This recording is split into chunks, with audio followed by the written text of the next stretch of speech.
Perhaps we'll be able to comfort ourselves here in the West with the thought that the food we take for granted will still be available at our tables. But wait, the crops that nourish our populations cannot be grown without fertilizer, loathed by green folk, and more specifically, without ammonia. And what, pray tell, is ammonia derived from? Could it be natural gas?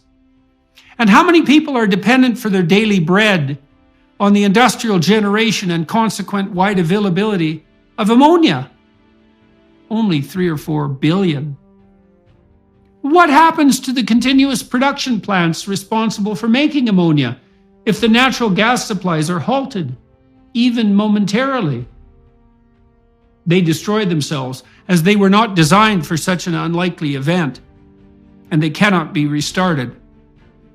The World Bank itself has recently indicated that 222 million people are already experiencing the threat of starvation, described oh so nicely as food insecurity. The communists managed to kill 100 million in the last century with their utopian delusions. We've barely begun to implement the Save the Planet nightmare, and we've already placed twice that number at risk. We are told an emergency confronts us, the climate crisis. The solution? The masses will have to tighten their belts to forestall an even worse future catastrophe. The elite academics, think tanks, and corporate consultants, and the politicians who subsidize their intellectual pretensions will not be particularly affected by such tightening, privileged as they are. But the actual poor? To such an elite, they must be sacrificed now to save tomorrow's hypothetical poor. And 222 million people is no doubt an underestimate. As the food insecurity gets more severe, more countries will place restrictions on food exports. That will harm the international supply lines we all depend on. Then, when the consequences of that manifest themselves, increasingly desperate politicians will begin to nationalize and centralize food distribution, as the French and Germans have already done on the energy front, and cut their farmers off at the knees, who will in turn stop growing food, not out of spite, but because of dire economic impossibility.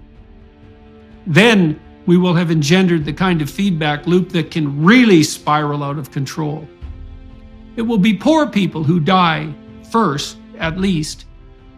But as we have all been taught by the malevolent eco-moralizers, the planet has too many people on it anyway. Think about this while you shiver all too soon in your cold, damp, and increasingly expensive and now substandard lodgings. You and your family may well have been deemed an expendable excess. Food for thought. This is simply not acceptable.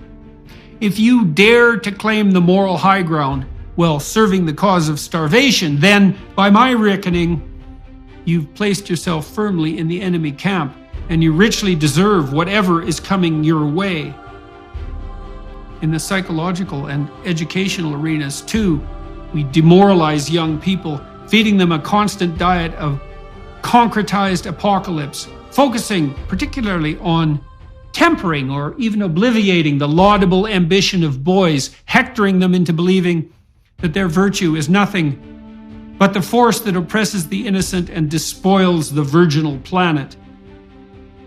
And if that doesn't work, and it does, then there's always the castration awaiting the gender dysphoric. And you oppose such initiatives at substantial personal risk.